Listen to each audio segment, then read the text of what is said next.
Rajnath ji, news 18 को ये interview, exclusive interview देने का आपका बहुत बहुत धन्यवाद। बिहार के चुनाव का माहौल है, ऑपरेशन सिंदूर के बाद आपका ये पहला इंटरव्यू है हमारे साथ। सवाल बहुत सारे हैं, शुरुआत करते हैं, चुनावी माहौल है तो बिहार से। आपने बिहार में बहुत रैलियां एड्रेस की हैं, आप काफ़ी सक्रिय हैं। सबसे पहले ये जानना चाहेंगे कि आप क्या माहौल देख रहे हैं। कल पहले राउंड का मतदान हो चुका है, रिकॉर्ड टर्नआउट रहा है, करीब 65% का टर्नआउट रहा है, तो क्या देख रहे हैं आप, कितनी सीटें देते हैं आप अपने एनडीए को? वैसे हम लोगों की जो सार्वजनिक सभाएं हो रही हैं उसमें जो पब्लिक का रिस्पांस जिस प्रकार से प्राप्त हो रहा है, उसे देखते हुए मेरा स्पष्ट मत है कि सरकार तो बनेगी, लेकिन 2/3 की मेजॉरिटी भी एनडीए को हासिल हो सकती है। 160 से ज्यादा सीटें। 160 से ज्यादा सीटें। ये सवाल बार बार पूछा जा रहा है, आपका मुख्यमंत्री चेहरा स्पष्टता से बताइए कौन है? नीतीश कुमार मुख्यमंत्री बनेंगे, 5 साल रहेंगे? देखिए, उन्हीं के नेतृत्व में चुनाव हो रहा है जी, स्वाभाविक है कि वो होंगे। डिप्टी सीएम एक भारतीय जनता पार्टी का, एक चिराग पासवान की पार्टी का, ऐसा मत बनेगा? अब जो कुछ भी होगा भविष्य में, वो सभी लोग मिलजुल कर उसको बैठकर तय करेंगे कि क्या करना क्या नहीं करना। राहुल गांधी इस चुनाव में लगातार कैनवसिंग कर रहे हैं, कैंपेनिंग कर रहे हैं। एक समय में जैसे जैसे चुनाव पास आता गया, अटैक थोड़े पर्सनल होते जा रहे थे। उन्होंने कहा कि मोदी जी वोटों के लिए कुछ भी कर सकते हैं, बोलेंगे तो स्टेज में वोटों के लिए नाच भी देंगे। थोड़ा छठ के समय में भी उन्होंने ऐसा बोला कि उन्होंने यमुना में डुबकी नहीं लगाई, एक सैनिटाइज पॉन्ड में जो है जाके उसके सामने छठ मैया की पूजा कर रहे थे। कैसे देखते हैं इस तरह के रिमार्क्स को आप? मैं समझता हूं कि इस प्रकार के रिमार्क्स का कोई औचित्य नहीं है, और नौटंकी का प्रश्न यहां तक है। मैं समझता हूं देश अच्छी तरह इस बात को समझता है कि मोदी जी के साथ इस प्रकार के आरोप किसी भी सूरत में चस्पा नहीं होते। वो बहुत ही सीधी और सपाट बात जनता के सामने रखते हैं। जनता को गुमराह करके उन्होंने कभी भी जनता का समर्थन हासिल करने की कोशिश नहीं की है। जो तथ्य हैं उन तथ्यों को ही प्रस्तुत करके जनता का समर्थन वह हासिल करते हैं। जहां आपने एक तरफ जीविका दीदी की बात करी, उसको एक गेम चेंजर स्कीम की तरह आप लेकर आए, तेजस्वी जी ने हर घर में एक गवर्नमेंट जॉब देने की बात की। आप लोगों ने, आप तमाम नेताओं ने खिल्ली भी उड़ाई, कहा कि ये कैसे स्वाभाविक है, ये कैसे होगा, 2 करोड़ फैमिली में 2 करोड़ जॉब कैसे देंगे, इतना पैसा कहां से आएगा? उसके बाद आपकी पार्टी ने खुद 1 करोड़ जॉब देने की बात कर डाली, ये कैसे? देखिए, ऐसा है ना कि लगभग हर परिवार में जो उन्होंने वो रोजगार देने की बात ये कही है, मैंने नौकरी देने की यह बात कही है, वो मुझे लगता है किसी भी सूरत में संभव नहीं है। और सरकारी नौकरी देने की बात कही है जी। हम लोगों ने जॉब देने की बात की है जी। जहां सरकारी नौकरी आवश्यक होगी, सरकारी नौकरी भी देंगे, लेकिन उनके हाथों के लिए कोई न कोई काम मिले ताकि वह अपनी जीविका ठीक तरीके से चला सके। यह हम सुनिश्चित करेंगे। हम जनता की आंखों में धूल झोंक कर उनका समर्थन हासिल नहीं करना चाहते, जनता को गुमराह करके हम उनका समर्थन हासिल नहीं करना चाहते, बल्कि जनता की आंखों में आंख मिलाकर हम लोग राजनीति करते हैं। और किसी भी सूरत में हम अपने कृति और कथन, वर्ड्स और डीड्स में अंतर लाकर क्राइसिस ऑफ क्रेडिबिलिटी यानी विश्वसनीयता का संकट राजनीति में पैदा नहीं होने देते हैं। यह पूरी सावधानी हम रखते हैं। इसलिए जो भी बोलना होता है हम नाप तौल कर ही बोलते हैं। मूव थोड़ा सा एसआईआर की ओर चलते हैं। शुरुआत में, बिहार के चुनाव की शुरुआत में एसआईआर वोटर अधिकार यात्रा राहुल जी ने और तेजस्वी जी ने निकाली थी। उनका मानना यह है कि जो 65 लाख लोग जो डी रजिस्टर हुए हैं इस एसआईआर में बिहार में, उसमें आप लोगों को बहुत फायदा है, क्योंकि आप लोगों ने इसमें घुसपैठियों को बाहर किया है जो कि उनके वोटर थे। तो इसको आप कैसे देखते हैं? अरे मैं कहता हूं कम से कम बतलाएं तो जी, किनका नाम मतदाता के रूप में रजिस्टर होना चाहिए था, नहीं हुआ। एक भी केस वो सामने नहीं ला पाए। बार बार इलेक्शन कमीशन भी अपनी तरफ से कह रहा है कि यदि आपको जो शिकायत हो वह शिकायत हमारे पास लाइए, हम उसकी जांच करने को तैयार हैं, लेकिन वह भी नहीं दे रहे हैं उनको।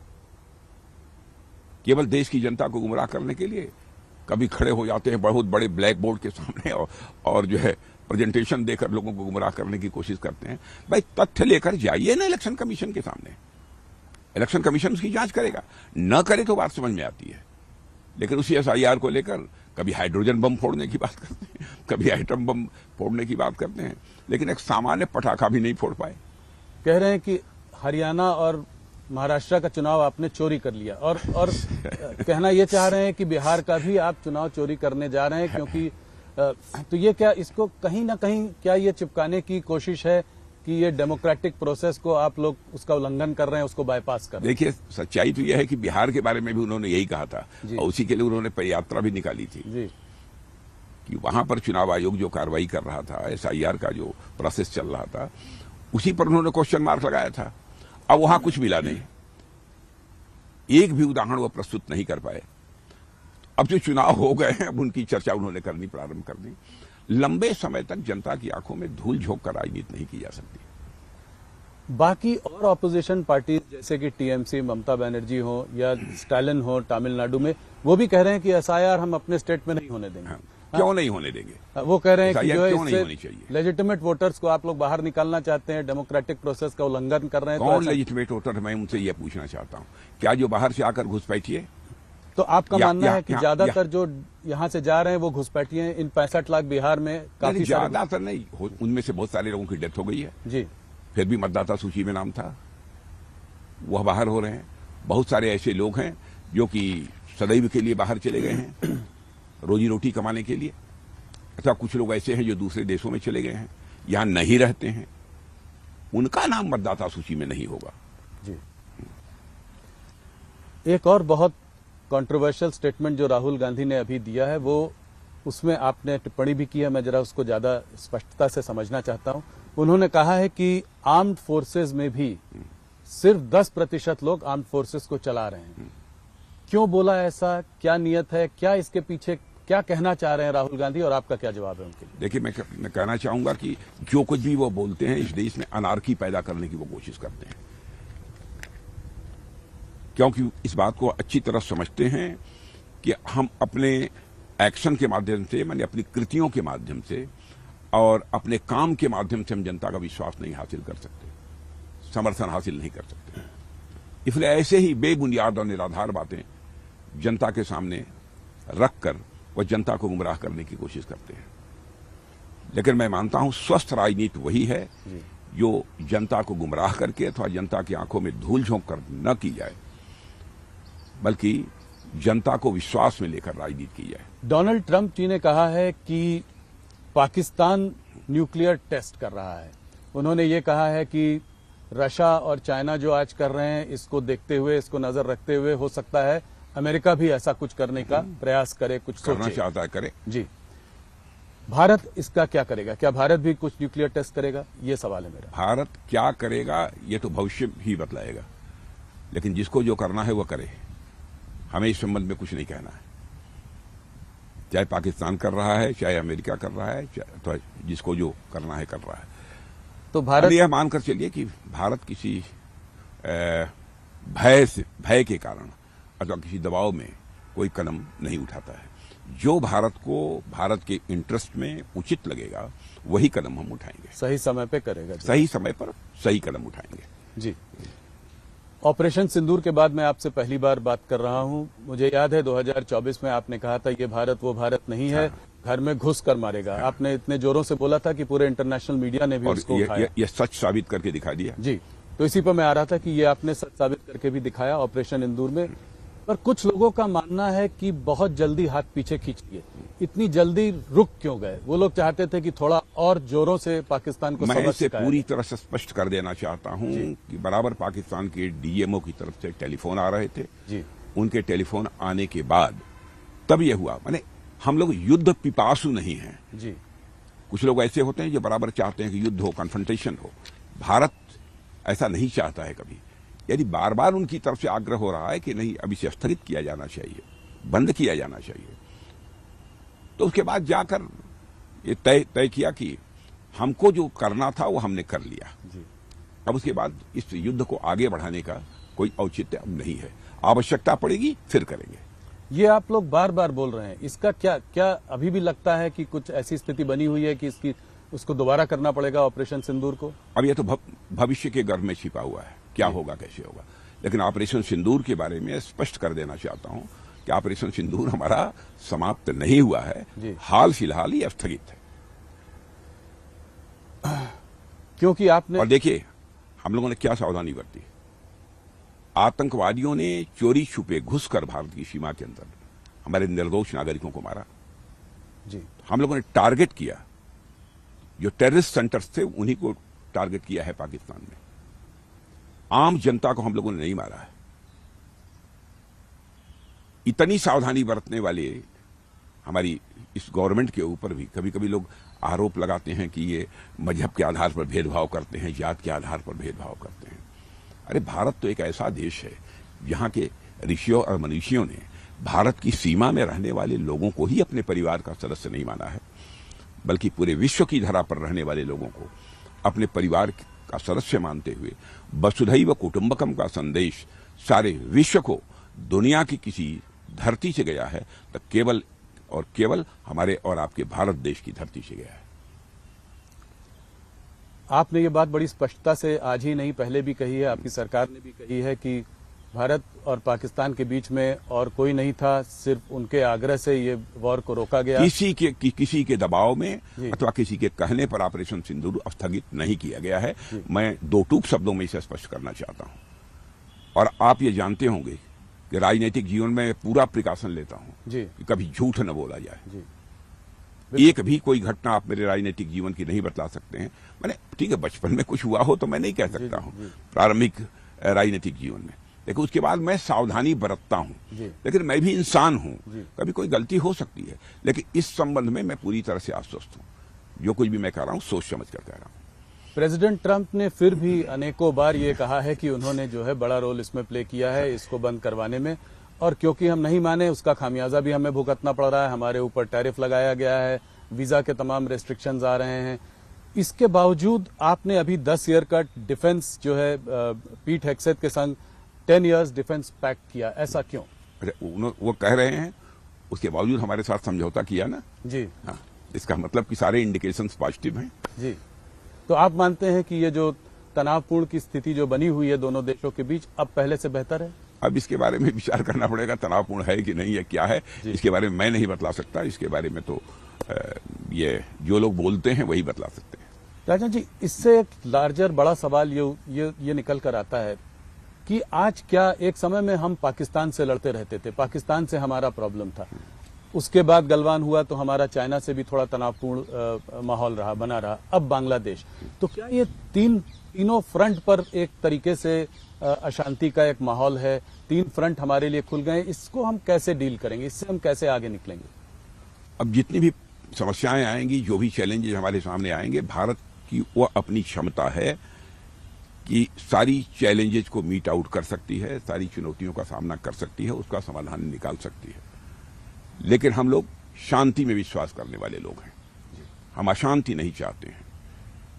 लेकिन इसका मतलब यह नहीं कि भारत कायर है। भारत के स्वाभिमान पर यदि कोई चोट पहुंचेगी तो भारत उसका मुंहतोड़ जवाब देगा। बस इतना ही मैं कहना चाहूंगा। पड़ोसी देशों में भी स्थिति सहज और सामान्य होनी चाहिए, यह हमारी सोच है। पड़ोसी देशों का जहां तक प्रश्न है, पड़ोसी देशों के साथ हम अपने अच्छे रिश्ते बनाकर चलना चाहते हैं, क्योंकि हमारे अटल जी जो हमारे नेता थे वो भी बराबर कहा करते थे कि हमें बराबर सावधानी ये बरतनी चाहिए, हमें ये बात ध्यान में रखनी चाहिए कि जिंदगी में दोस्त बदल सकते हैं लेकिन पड़ोसी कभी नहीं बदलता। जी, बहुत बड़ी बात आपने कही। आप डिफेंस मिनिस्टर लंबे समय से रहे हैं, थोड़ी सी बात करते हैं आपके आने के बाद जो चेंजेस आए हैं, जो रिफॉर्म्स आए हैं, थोड़ा सा आपसे समझना चाहेंगे। आजकल के दौर में एयर सुपीरियॉरिटी होना बहुत जरूरी है। जो भी अभी हाल और एयर सुपीरियॉरिटी अपनी दिखा भी दी हम लोगों ने। जी जी जी बिल्कुल, उसी से सवाल, वहीं से मैं 2-3 सवाल उस पर पूछना चाह रहा था। हाल में MiG-21 को भी हमने फाइनली जो है रिटायर किया है, उसका रिप्लेसमेंट तेजस, उस पर हमारा भरोसा है। तो ये कहाँ पे है? क्या जी से जो बातचीत चल रही है वो ठीक समय पे वहां से उनसे बातचीत ठीक चल रही है या कोई वहां डिले हो रहा है?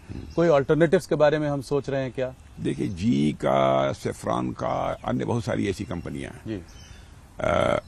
कुछ स्टेप्स हम काफी आगे बढ़ चुके हैं जी। इस समय उसका मैं खुलासा यहां नहीं करना चाहता हूं, क्योंकि ये मामला सीसीएस में जाकर ही यह तय होगा।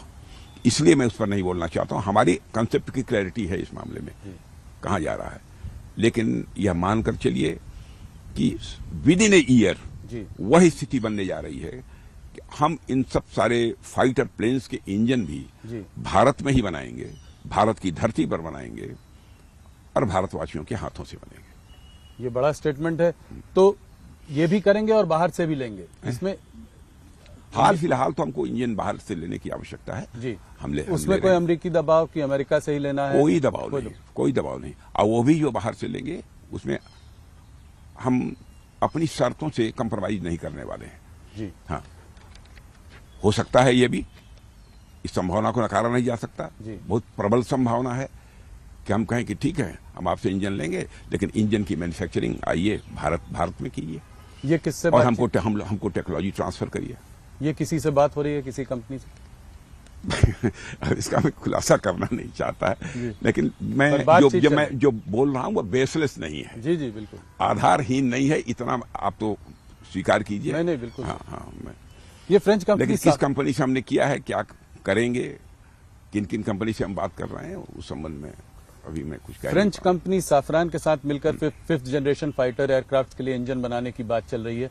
कब तक आएगा पहला इंजन, कब मिलेगा हमको? ये इस पर थोड़ा सा विस्तार में बता सकते हैं? ये तो आपने पहले भी बोला है। हम लोगों की कोशिश यही है कि इंजन जल्दी से जल्दी भारत में बनना प्रारंभ हो जाए। अच्छा, तो फोकस बहुत जल्दी से जल्दी। अब इस संबंध में एक फैसला सीसीएस के द्वारा होना है। मैं समझता हूँ कि वह भी बहुत ही जल्दी हो जाएगा। तो कोलैबोरेशन बाहर की कंपनियों से हो सकता है, पर बनना भारत में। ये इस बात पर काम चल रहा है। 5th जनरेशन फाइटर, हमारी कोशिश है कि जिसके साथ भी हम अपने ये एग्रीमेंट करें, जिसके साथ भी हम समझौते करें, वो टेक्नोलॉजी भी ट्रांसफर करे।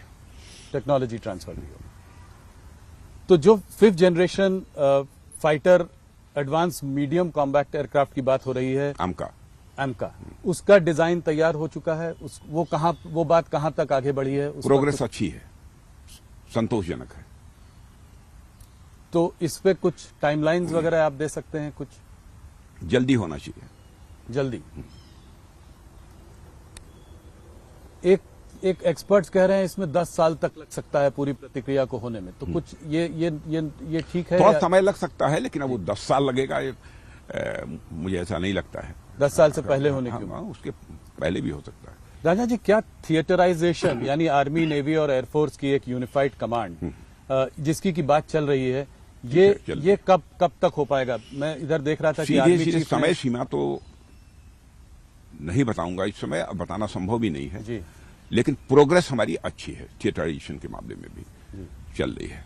कोई एयरफोर्स में ज्वाइंटनेस में काफी हद तक हम लोगों ने प्रोग्रेस कर भी दिया है। आर्मी चीफ ने कहा था कि जो है ये अभी हाल फिलहाल में कहा था कि ये प्रोग्रेस ठीक चल रही है, मगर क्या एयरफोर्स को कोई आपत्ति है, कोई ऑब्जेक्शंस हैं, कोई इश्यूज हैं, और उसको कैसे हल कर रहे हैं? एयरफोर्स में ने अभी तक कोई ऐसी आपत्ति हमारे सामने कोई दर्ज नहीं कराई है, लेकिन जो भी हम करेंगे, हम अपनी जो एयरफोर्स है, नेवी है और आर्मी है, सभी को पूरे कॉन्फिडेंस में लेकर ही करेंगे। आर्म्ड फोर्सेस जो है कुछ हफ्तों लार्ज स्केल एक्सरसाइजेस कर रही हैं। क्या ये रूटीन एक्सरसाइजेस हैं या आपको कुछ खतरे का अंदेशा है? कोई खतरा नहीं है, रूटीन एक्सरसाइजेज चलती रहती हैं और इस समय भी चल रही है। दादा जी, चाइना में लाइन ऑफ एक्चुअल कंट्रोल पर तनाव तो जरूर कम हुआ है, मगर डी एस्केलेशन नहीं हुआ है। तो क्या ये हार्श डिएस्केलेशन भी हुआ है, बहुत सारे पॉइंट्स पर डिएस्केलेशन भी हो गया है, ऐसा नहीं है। अच्छा। और आपने देखा होगा कि इधर चाइना का भी एक स्टेटमेंट था, चाइना ने भी कहा कि भारत के साथ जो येलेशी पर जो थोड़ी तनावपूर्ण स्थिति बनी थी, उसको भी सामान्य करना चाहते हैं। और चाइना के डिफेंस मिनिस्टर से भी हमारी बातचीत हुई है। जब मैं अभी आज जो ADMM+ की मीटिंग में भाग लेने के लिए मैं गया था जी। तो वहाँ अच्छी बातचीत हुई है। उन्होंने कहा कि साहब, हम तो अब ये चाहते हैं कि बल्कि येलेशी के ऊपर मिलिट्री टू मिलिट्री भी लगातार यह बातचीत चलती रहे, ताकि किसी भी प्रकार की तनावपूर्ण स्थिति लाइन ऑफ एक्चुअल कंट्रोल पर पैदा न होने पाए। उन्होंने भी इच्छा व्यक्त की है। तो ये बड़ा डेवलपमेंट है। मतलब चाइना को हम ट्रस्ट कर सकते हैं कि यहाँ पर कहा है उन्होंने। अच्छा। उन्होंने कहा है और हमने उस पर सहमति भी व्यक्त की है। क्योंकि एक बात जिस जब मैं संघाई कोऑपरेशन ऑर्गेनाइजेशन की बैठक में चाइना गया था फिलहाल, तो अलग से भी हमारी वहां के डिफेंस मिनिस्टर से बात हुई थी।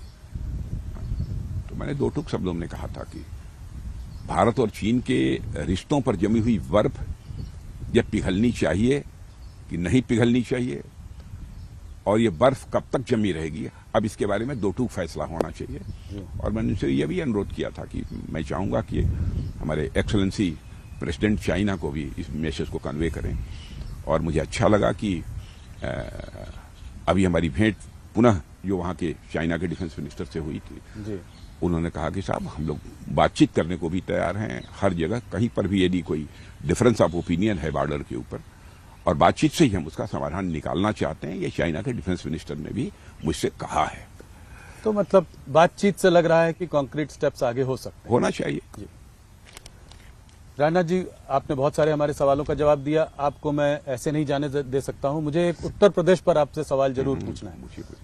चुनाव करीब 1.5 साल में उत्तर प्रदेश में भी आ जाएगा। बिल्कुल, सरकार बनाएंगे। अच्छा, तीसरी बार। सवाल आपने जवाब पहले ही दे दिया। तो सरकार तीसरी बार, आज तक कभी उत्तर प्रदेश में कोई सरकार 3 बार नहीं आई है। दो भी बहुत किसी ने कंप्लीट नहीं किया। जो कभी नहीं हुआ था वो सब सारा भारत में हो रहा है।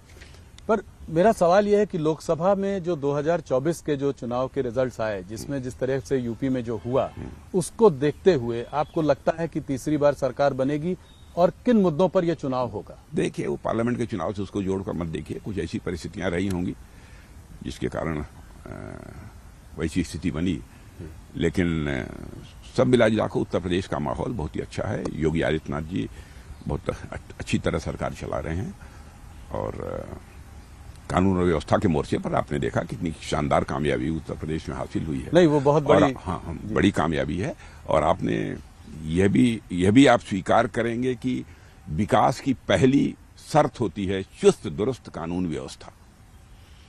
यदि कानून व्यवस्था चुस्त दुरुस्त है, विकास तेजी के साथ होगा, और हो रहा है।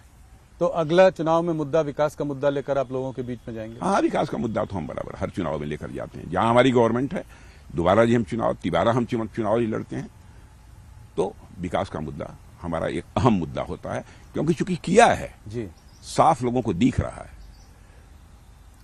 इसलिए चर्चा करते हैं उसकी। सब लोगों का एक ही सवाल है। मेरे कलीग्स ने भी मुझसे कहा है कि यह सवाल जरूर राजनाथ जी से पूछिएगा, भारतीय जनता पार्टी का नेक्स्ट प्रेसिडेंट कब बनेगा, कब इसका अनाउंसमेंट आएगा? मैं समझता हूं कि बिहार चुनाव के बाद आपको उसके परिणाम साफ तो दिखाई मतलब देंगे। करीब बात तय हो चुकी है कि कौन बनेगा? हमारे यहाँ कोई विवाद नहीं रहता है।